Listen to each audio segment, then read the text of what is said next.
paz do Senhor, meus irmãos, é com imensa satisfação, imensa alegria que os recebo aqui mais uma vez para o nosso subsídio de Escola Bíblica Dominical. Hoje nós continuaremos a falar de Jeremias e Lamentações. A lição está sensacional.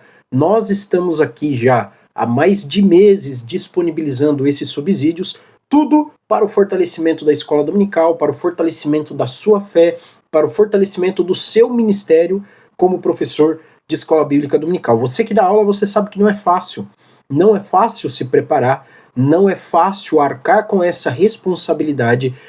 Tem gente, e eu reconheço isso como legítimo, que treme quando ouve que vai ter que ministrar sobre a palavra, que vai ter que dar uma aula, né? Os joelhos chegam a bater um no outro e isso é o peso da responsabilidade. A gente sabe que é algo sério, não é brincadeira. E eu sei que você sabe e é por isso que você está aqui me ouvindo. Então, portanto, eu peço que você curte, compartilha, comenta, e se você ainda não é inscrito, inscreva-se aí no canal, nos dê aquela força. Para você só um clique, pra gente é uma força maravilhosa. Ademais, se você também quiser esse material que está aí na tela de vocês, que eu vou projetar para o nosso subsídio de hoje, é só me chamar no Instagram, o link vai estar aqui na descrição, ou no WhatsApp, que eu vou colocar na tela de vocês agora. Beleza, gente? Vamos lá. Seguinte, hoje a gente vai discutir um pouco mais a respeito do livro do profeta Jeremias, e eu espero que nós possamos terminar antes dos 30 minutos. Porque o que acontece, gente?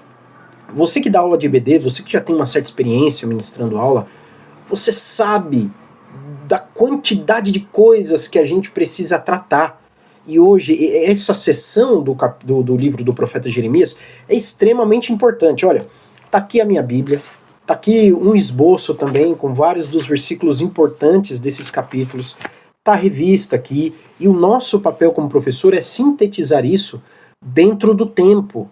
Eu não sei quanto tempo você tem na sua igreja para ministrar aula. Na minha igreja, se não me falha a memória, são mais ou menos 1h10, 1h15 de aula. É um tempo muito bom. Só que muitas das vezes, dependendo do assunto, dependendo da lição, é um tempo que você tem que sintetizar muita coisa para caber dentro daquele espaço de tempo. O seu papel como professor de EBD é fazer isso. Você não pode deixar a lição inacabada. Você vai começar na introdução e tem que terminar na aplicação pessoal. É o seu papel. Sem pular, tá? Sem pular. Não pule tópicos, não pule subtópicos. Utilize de tempo. Vamos lá. Nós temos ali a introdução. Nós temos 3 tópicos com 3 subtópicos cada um. Então 9, 10 com a introdução, aí 11 com a leitura oficial, né? E aplicação pessoal, 12 tópicos. Então você vai distribuir uma quantidade de tempo proporcional para cada um desses tópicos. Por exemplo, a sua introdução ela não pode passar de X tempo. Cada tópico, cada subtópico, você vai gastar um número X de minutos também. E assim você vai controlar. Tá? Eu já tô te dando uma dica inicial, porque se você ainda não leu essa sessão, você vai ver o quão profunda ela é. Inclusive, nós temos profecias messiânicas aqui, para você ver o quão importante é essa sessão. Só relembrando uma coisa, meus amigos, hoje eu estou lançando a lição um dia atrasado, era para eu ter lançado ontem, na terça-feira, eu estou lançando hoje na quarta, por motivos pessoais, né? A agenda tá uma loucura, muita coisa para fazer, é palestra, é pregação, é aula que a gente tem que preparar. Para você que não sabe, eu tô cursando 2 faculdades ao mesmo tempo, né? Tô terminando faculdade de letras, inclusive também tô cursando história, então não tá fácil, não tá fácil. E é por conta disso que às vezes atrasa um dia e meio, tá? Mas não vou deixar de lançar o subsídio, não vou deixar de preparar os slides, é um compromisso que eu assumi e não vou cobrar um tostão por isso. Então, quando você me chamar lá no WhatsApp, né, que eu falei que eu vou colocar na tela de vocês, só você voltar, que você vai ver meu número, e me pedir, Christian, eu sou fulano de tal, sou de tal lugar, me passa o material da EBD, eu vou te mandar com todo prazer, de forma totalmente gratuita. Então, não vou cobrar um tostão de vocês, porque o nosso prazer é ajudar, ok? Vamos lá, já falamos demais, eu acho que já dá para ir para nossa lição. Estudo 7, Jeremias 30 a 33, a nova aliança escrita no coração. Irmãos, é muito profundo isso. É muito profundo. Porque a antiga aliança, no Antigo Testamento, o símbolo da aliança abraâmica né, que o povo carregava consigo, era a circuncisão. Então eles removiam a pele do prepúcio e todo homem judeu carregava na sua carne o símbolo da aliança de Deus com aquele povo. Só que agora Deus vai falar por diversas vezes, olha gente, vocês têm que circuncidar o prepúcio do vosso coração. A antiga aliança foi escrita em tábuas, foi escrita em pedra, foi gravada na carne. Mas a nova aliança e Deus está falando que eu vou firmar com vocês, vai ser uma aliança escrita no coração. Então é algo muito mais profundo. Vai além da etnia, vai além da identidade étnica, vai além de tudo isso. Né? Como alguns dizem de raça, a propósito, né, abrindo um parênteses, não existem raças dentro da humanidade, tá? Todos nós somos de uma raça só, a raça humana. O que existem são etnias. Então, independentemente da etnia, de qualquer coisa, a aliança estará escrita no coração. Isso transcende qualquer barreira geográfica, qualquer barreira racial, qualquer coisa, irmãos, qualquer coisa. Está além de tudo, porque é uma aliança eterna entre Deus e o seu povo. E Deus está tratando disso, ele já está abrindo não só para os judeus, mas também para os gentios. É o próprio Deus pavimentando o caminho da aliança para os gentios. Lembrando que vai ter uma discussão muito grande no Novo Testamento a respeito da circuncisão, não é? Onde os apóstolos eles vão entrar nessa discussão. Lá em Atos capítulo 15, o primeiro concílio da igreja em Jerusalém, a gente vai ver as resoluções que os apóstolos eles tomam, né? E o texto diz, olha, pareceu bem a nós e ao Espírito Santo. Então, a igreja é em acordo com o Mestre, com o próprio Pai, com Jesus Cristo. Então, aquelas resoluções, elas representam esta aliança. A epístola de Paulo aos Gálatas representa esta aliança, porque é uma aliança cravada no coração.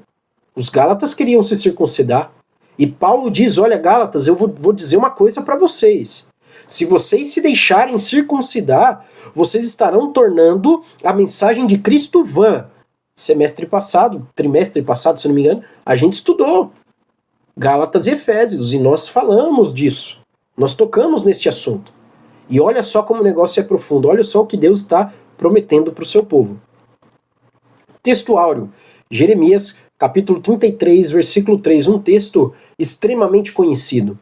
Invoca-me e te responderei, anunciar-te-ei coisas grandes e ocultas que não sabes. A versão mais famosa é aquela, né?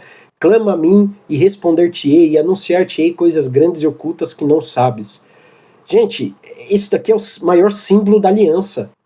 Porque se nós não temos aliança com Deus, não tem o porquê ele nos responder. Deus está dizendo, clama a mim, invoca-me. E só pode invocar a divindade aquele que tem aliança com ela.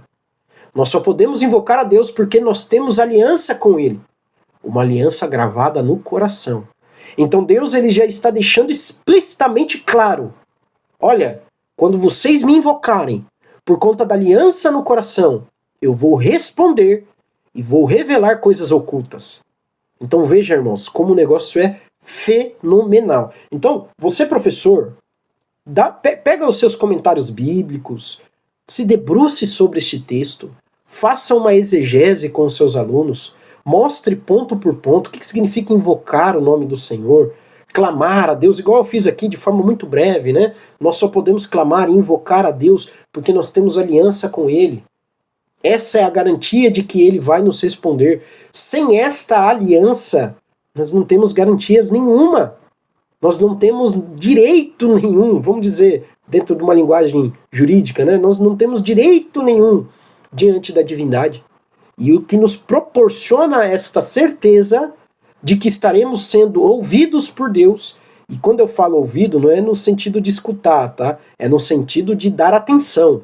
Porque Deus dá atenção às nossas súplicas. Não porque nós somos melhores que os pagãos ou que os ímpios, mas sim porque nós temos uma aliança com Deus, uma aliança que advém da misericórdia dele. Então faça uma exegese com seus alunos aqui, você pode fazer tanta coisa. Você pode pegar o conceito de invocação nas religiões da época, né? como as outras religiões invocavam o seu Deus. Por exemplo, se a gente for recorrer ao contexto do profeta Elias lá no monte contra os profetas de Baal, a forma como eles estavam invocando o Deus deles, aquele Deus falso, mentiroso, que não respondeu primeiro porque é um Deus que não existe. Eles se cortavam, eles se maltratavam, eles praticavam penitência física e não obtiveram resposta nenhuma. E esse é um conceito importante dentro da história e da filosofia da religião. E agora você pode comparar isso dentro do paganismo para com também o judaísmo, ou o cristianismo no caso. Porque você pega Elias simplesmente ele arruma o altar, faz escava ali o que a Bíblia chama de rego no entorno do altar, enche de água, clama a Deus sem se bater, sem se maltratar, e Deus responde. Este é o texto que nós estamos lendo. Jeremias está dizendo, inspirado por Deus, invoca-me e te responderei. O episódio do profeta Elias foi literalmente isso. Elias ele obteve a resposta de Deus a ponto de que desceu fogo do céu, consumiu o holocausto e até secou a água ali que estava no altar.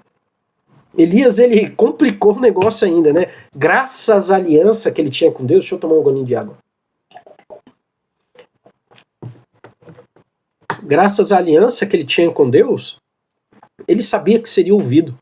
Então vejam como esta certeza é importante para nós. Verdade prática, Deus, em seu amor eterno, revela coisas grandiosas àqueles que confiam na nova aliança. Então, nós devemos confiar nesta aliança que Deus fez conosco.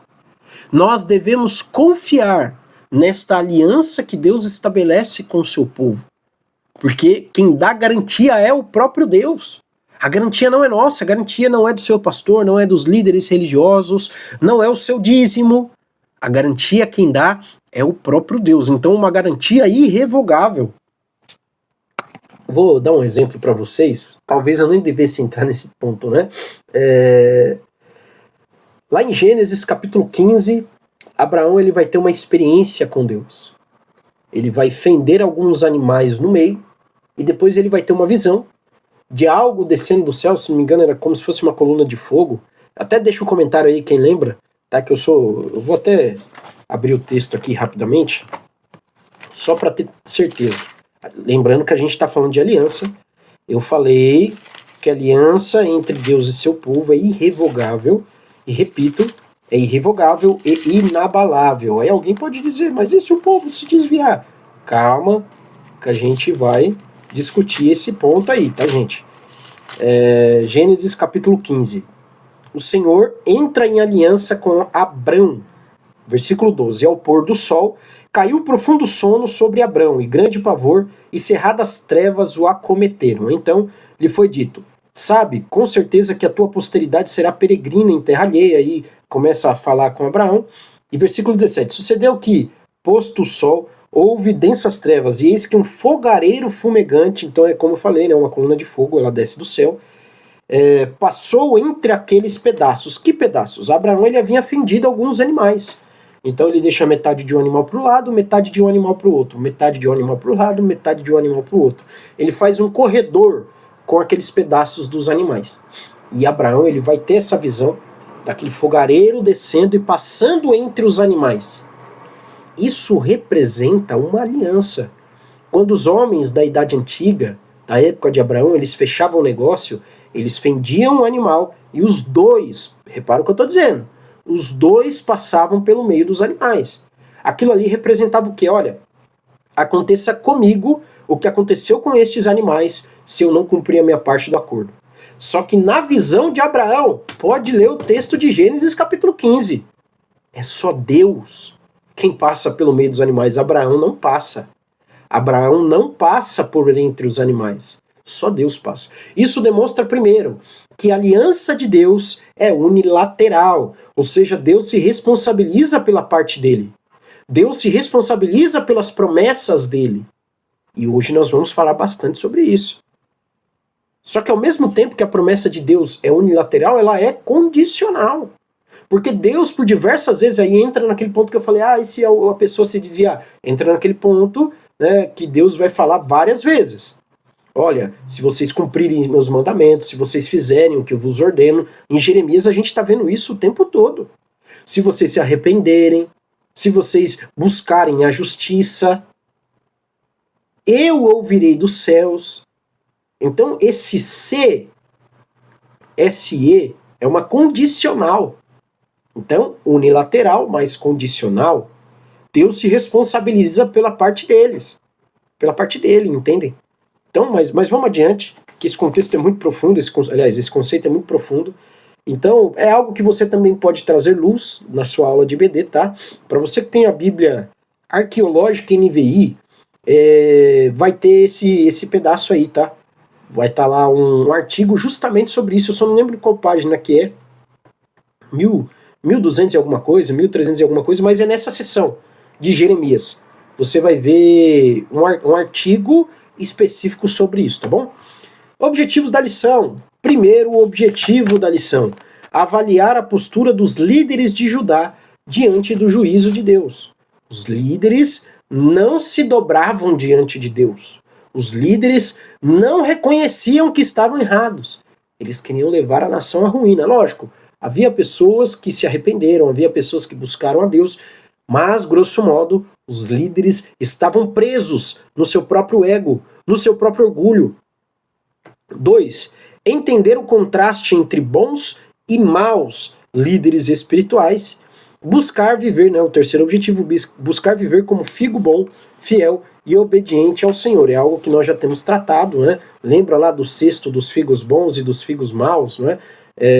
Então o autor ele já está dizendo, nós temos que fazer parte ali dos figos bons. Então a gente tem que obedecer a Deus, buscar a justiça dele.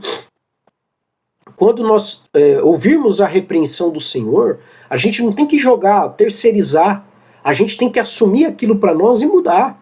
A gente tem que fazer a nossa parte, porque Deus repreende e castiga a quem ele ama. Beleza, gente? Vamos lá. Introdução, contexto. Profecias de restauração dadas durante o cativeiro babilônico. Se você for no capítulo 30, versículo 1, olha só o que está escrito aí. Palavra do Senhor que veio a Jeremias dizendo: assim fala o Senhor, Deus de Israel. Escreve no livro todas as palavras que eu disser.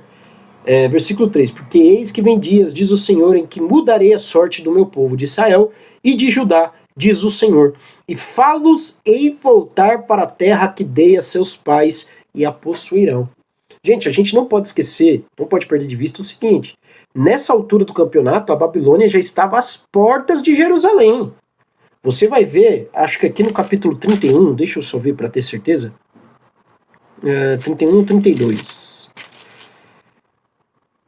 32, versículo 2, ó. Ora, nesse tempo, o exército do rei da Babilônia cercava Jerusalém. Inclusive, Jeremias ele vai falar, eles já armaram as trincheiras para escalar as nossas muralhas. Então, vejam o pavor que o povo estava vivendo. Esse cerco de Nabucodonosor foi terrível.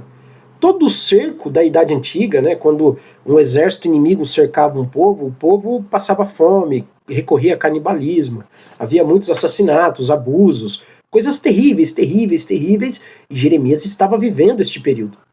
Jeremias estava experimentando isso na pele junto com o povo. E Deus está dizendo: eu vou trazer a restauração. Esta sessão de Jeremias é a sessão, a gente pode chamar de sessão da restauração. O livro da consolação está ali no segundo ponto. A ênfase é na esperança, promessa e renovação do pacto. Então, até agora, a gente viu Deus advertindo o povo: olha, povo, a Babilônia está vindo. Vocês vão para o cativeiro. Vocês vão ser punidos. Só que agora, nesta sessão, Deus está trazendo a esperança de volta. Olha, aqui no capítulo 30, Deus falando: eu vou congregar de novo vocês de todas as nações por onde vocês foram espalhados. Vocês serão meu povo novamente. Vocês terão uma identidade novamente. Então Deus já estava prometendo que o juízo viria, mas a restauração também. Capítulo 30, promessas de restauração. Do versículo 1 ao 11, Deus estará falando sobre a restauração de Israel e Judá. Do versículo... Israel e Judá, Reino do Norte e Reino do Sul, tá? que no Novo Testamento a gente vai conhecer por Galileia e Judéia, beleza? Da segunda sessão, dos versículos 12 ao 17, julgamento das nações opressoras, isto é importante. Conheça esse contexto, porque Deus ele castigará as nações vizinhas, Deus castigará a Babilônia, Deus castigará a Síria, Deus castigará os persas, depois os gregos, depois também todas essas nações. Todas estas nações Deus castigará. E este castigo, irmãos, deixa eu até me arrumar aqui para falar, revela a grandeza de Deus, o controle de Deus na história humana. Irmãos, isso daqui é algo grandioso para nós. É maravilhoso pensar dessa forma. Como Deus nos ama. Como Deus está conosco neste período de tribulação. Porque Deus está dizendo, olha, o povo que vai se levantar contra vocês é minha vara de correção. Mas eles não ficarão impunes. Então Deus, além de ser soberano e ter o controle da história nas mãos, ele é 100% justo. Ele é o padrão de justiça. E fora de Deus não há justiça. Terceira sessão, do 18 ao 24, renovação da cidade e da aliança. Aplicação. Deus disciplina, mas também restaura o seu povo. Então, bata nessa tecla. Deus estava disciplinando o povo, mas estava trazendo esperança também. Jeremias 31, nova aliança. Versículos 1 ao 14, reunião do povo de Israel. Olha aí no versículo 1. Naquele tempo, diz o Senhor, serei o Deus de todas as tribos de Israel, e eles serão o meu povo.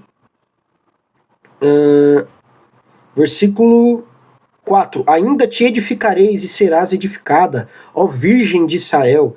Ainda serás adornada com os teus adufes e sairás com o coro dos que dançam.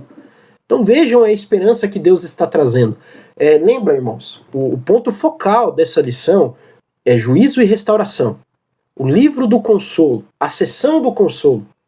Você tendo isso em mente vai facilitar a sua aula, tá bom?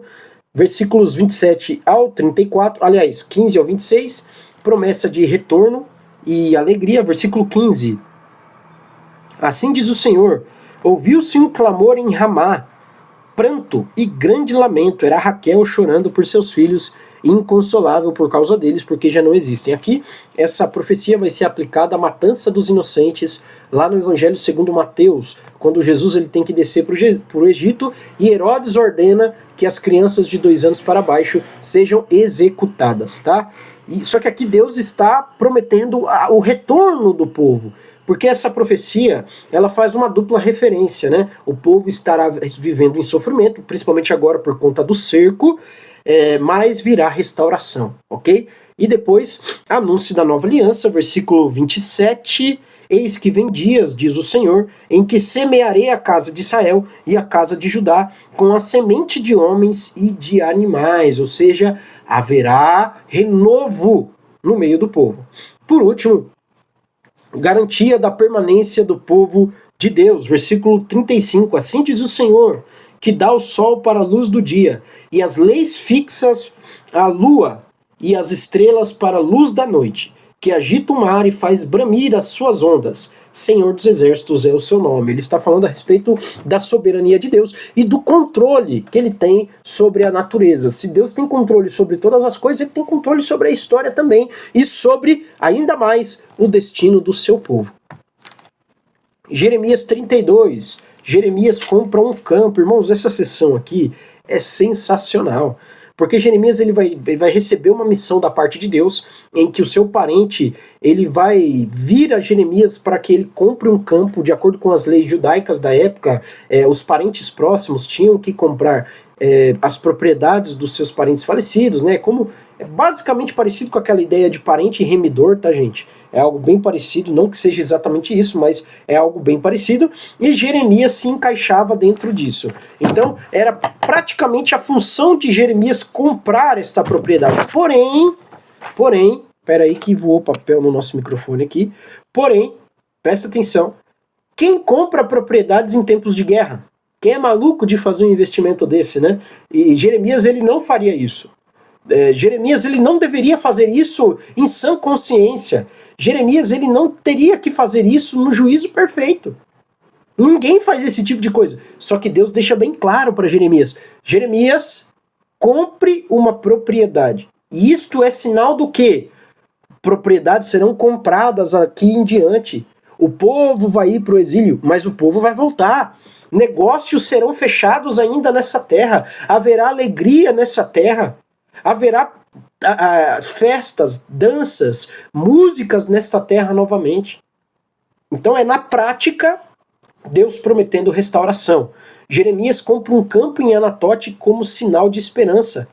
E agora, dos versículos 16 ao 44, principalmente do versículo 16 ao 25, Jeremias ora a Deus, e do versículo 26, nós temos uma resposta de Deus. Aplicação: mesmo em tempos de crise, Deus cumpre as suas promessas. Irmãos, capítulo 33, renovação e esperança. Dos versículos 1 ao 3, Deus reafirma restauração. Vamos abrir aqui no 33. Veio a palavra do Senhor a Jeremias a segunda vez, estando ele ainda encarcerado no pátio da guarda, dizendo, lembrando, a Babilônia estava às portas, Jeremias estava preso, era um tempo de caos, um tempo de angústia terrível, e Jeremias estava profetizando. Jeremias estava experimentando tudo isso na pele dele, tá, gente? Dizendo que, assim diz o Senhor que faz estas coisas, o Senhor que as forma para as estabelecer. Senhor, ou Jeová é o seu nome, invoca-me e te responderei, e anunciar-te-ei coisas grandes e ocultas que não sabes, porque assim diz o Senhor, o Deus de Israel, a respeito das casas desta cidade e das casas dos reis de Judá que foram derribadas para a defesa contra as trincheiras e a espada. Quando se der a peleja contra os caldeus, para que eu as encha de cadáveres de homens feridos por minha ira e o meu furor, porquanto desta cidade escondi o meu rosto, por causa de toda a maldade. Então, primeiro ele está falando da parte ruim, né, da parte em que Deus vai trazer destruição, Deus vai trazer mortandade para o povo. Porém, a partir do versículo 7, olha o que ele está dizendo. Restaurarei a sorte de Judá e de Israel, e os edificarei como no princípio. Purificá-los-ei de toda iniquidade com que pecaram contra mim, e perdoarei todas as suas iniquidades com que pecaram e transgrediram contra mim. Então nós vemos dentro dessa sessão final, da sessão, né, do consolo, se assim nós podemos chamar, Deus trazendo esperança novamente para o povo. Então, professor de escola dominical, até agora nós temos visto Deus anunciando o juízo. Deus falando, a Babilônia está vindo, vocês vão ser levados à Babilônia, uma grande parte de vocês vai morrer, vai sofrer, vai ser perseguida, vai morrer terrivelmente, como alguns reis foram mortos, não só reis, mas como pessoas comuns do povo também. Porém, agora chegou a hora da restauração. Chegou o momento em que Deus está prometendo restauração, o fim do exílio, o retorno do orgulho do povo, ok?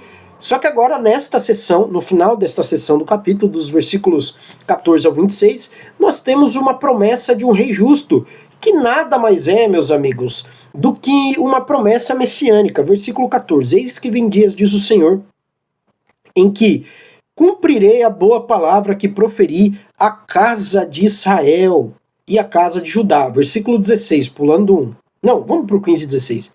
Naqueles dias e naquele tempo farei brotar a Davi um renovo de justiça. Ele executará juízes de justiça na terra. Naqueles dias Judá será salvo e Jerusalém habitará seguramente.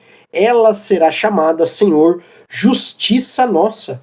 Irmãos, isso daqui nada mais é do que uma promessa messiânica escancarada. Deus está dizendo, o povo vai voltar. E haverá um tempo em que eu vou levantar um rei justo, e este rei é o próprio Messias. Então, vejam a profundidade desta sessão do consolo, onde Deus está deixando bem claro que enviaria o Messias para o seu povo. Vamos lá. Antes de eu passar as orientações aos professores, eu estou aqui com uma lista de versículos que eu vou passar para vocês. Depois dá uma anotada, professor de escola dominical. Isso vai te ajudar a entender melhor, tá bom? E você pode explanar elas também à medida que você for dando a aula e fazendo referências. Do capítulo 30, versículo 3, versículo 7, versículo 9 e 17. 3, 7, 9 e 17. Você, explanando esses versículos, você vai captar as mensagens principais de cada capítulo, tá bom? Versículo 31, versículo 3, aliás, capítulo 31, versículo 3, versículo 15, os versículos 31 ao 33 e, por fim, o versículo 34. capítulo 32, versículo 17, versículo 27, versículo 40, e capítulo 33, o versículo 3, que é o texto áureo da nossa lição, versículo 16 e os versículos 14 ao 16, versículo 6, na verdade, versículo 14 ao 16 depois, e depois os versículos 20 e 21. Explane esses versículos, se você puder anotar, volta aí no vídeo, dá uma olhada, tá bom? Dá uma olhada aí nesses versículos que eu coloquei para vocês, eu tenho certeza que vai ajudar a sua aula. Orientações ao professor. Destaque o contraste entre o juízo e esperança, porque Deus até agora tinha falado sobre juízo, nesta sessão fala-se sobre a esperança. Use mapas e ilustrações para mostrar o contexto histórico, importantíssimo. Estimule perguntas sobre como a nova aliança se cumpre em Cristo e mostre aplicações práticas para a vida cristã. Esse é o papel primordial como professor de escola dominical. Eu não faço tanta aplicação prática aqui porque eu estou dando subsídio. Você que vai dar aula, lá no púlpito, na frente do povo, o seu dever é fazer aplicações, viu? Aplicação pessoal, devemos confiar em Deus, buscar a sua vontade com sinceridade e viver com fidelidade onde formos colocados. Amém, meus irmãos? Este foi o nosso subsídio. Que Deus abençoe a sua vida em nome de Jesus e até a próxima.